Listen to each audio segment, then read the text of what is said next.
नमस्कार. दीपावलीच्या एक एक घटकाचा अभ्यास करता करता किंवा त्याबद्दल माहिती घेता घेता आता आपण पुढच्या विषयाकडे वळूयात, ज्यामुळं दिवाळी अगदी आकर्षक बनते, लक्षात राहते. ते म्हणजे आकाशकंदील किंवा आकाशदिवा. घरावरती उंचावरती टांगलेला आकाशदिवा हा दिवाळीचा अगदी ब्रँड बनल्यासारखा बनला आहे. वेगवेगळ्या आकाराचे, वेगवेगळ्या पद्धतीचे, वेगवेगळ्या वस्तूंपासून बनवलेले आकाशदिवे आपण घरांवरती बघतो. थर्माकोलचे आकाशदिवे आता जरा दिसत नाहीत बंदी आल्यापासून. मात्र थर्माकोलच्या आकाशदिव्यांनाही काही वर्ष खूप मोठ्या प्रमाणावर मागणी होती. रांगोळ्या, पणत्या, फटाके, दिवाळी अंक, फराळ याबरोबरच आकाशदिवा हा सुद्धा दिवाळीचा एक महत्त्वाचा घटक किंवा ज्याशिवाय दिवाळी वाटणार नाही असा घटक. दादांचं एक गाणं आठवून जातं.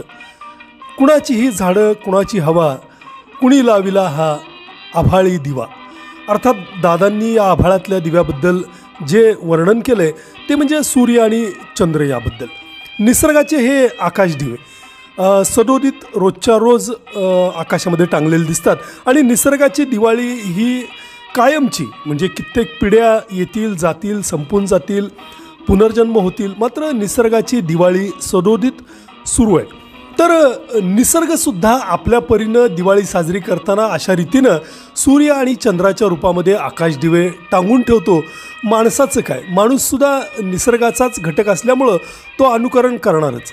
अर्थात या आकाशदिव्याची सुरुवात जी सांगितली जाते ती अगदी त्रेतायुगापासून सांगितली जाते. रामायण असो, महाभारत असो, या कालावधीतले सुद्धा आकाशदिव्याचे उल्लेख केले जातात.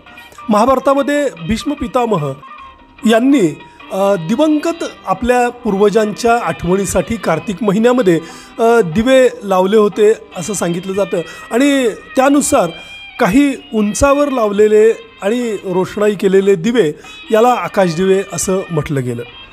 रामायण काळामध्ये सुद्धा प्रभू रामचंद्र जेव्हा रावणाचा वध करून अयोध्येला परतले तेव्हा लोकांनी अयोध्येमध्ये उंचावरती असे दिवे टांगलेले होते की भगवान रामांना ते दूरवरून दिसावेत आणि अयोध्येमध्ये कसा उत्सव सुरू आहे हा लांबूनच कळावा, हा त्याचा हेतू होता.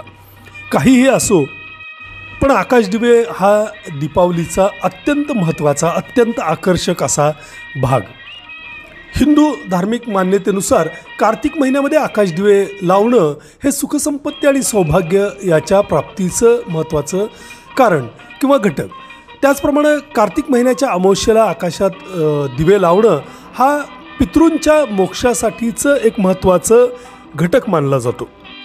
असं सांगतात की अगदी पूर्वीच्या काळी, म्हणजे ज्यावेळी फारशा सुविधा नव्हत्या त्यावेळी मडकं काठीला वगैरे असं उंचावरती टांगून घरावरती त्या मडक्याला काही छिद्र पाडून आतमध्ये दिवा ठेवला जायचा.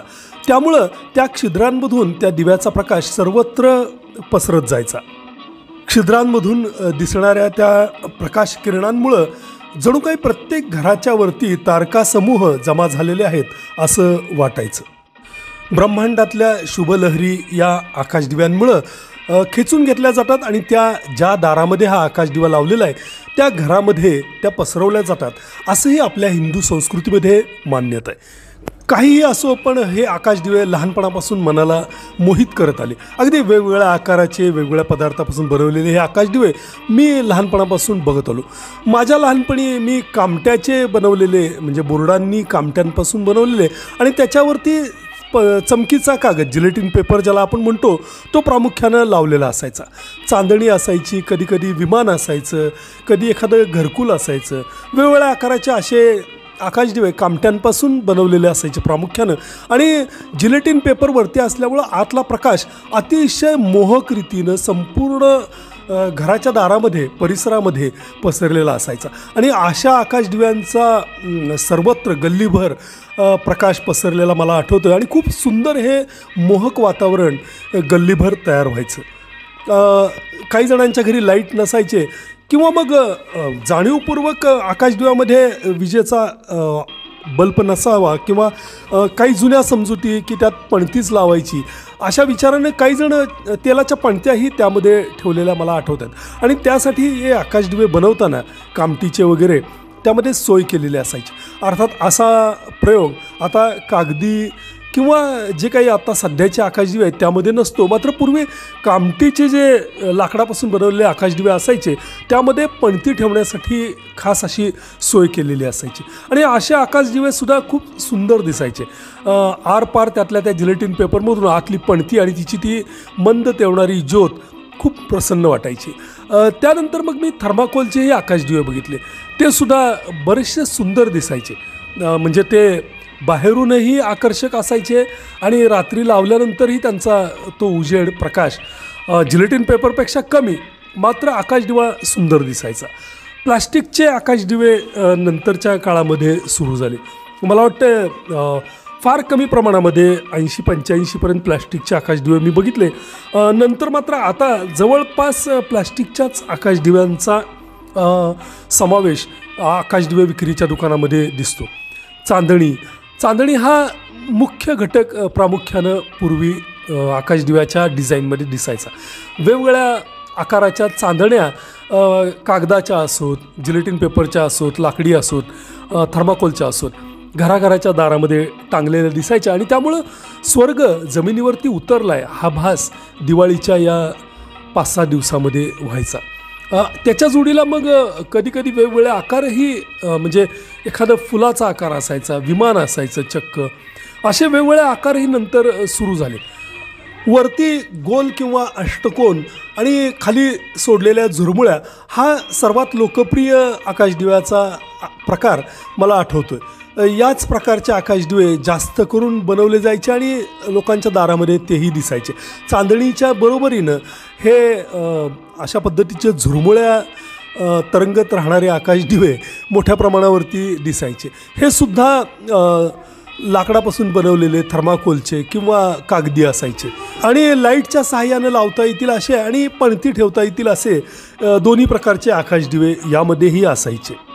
साधारण नवरात्र संपलं की कुठंतरी वळचणीला किंवा कपाटामध्ये वगैरे असा ठेवलेला आकाशदिवा काढला जायचा. म्हणजे प्रामुख्यानं दरवर्षी नवा आकाशदिवा त्यावेळी घेतला जात नसे.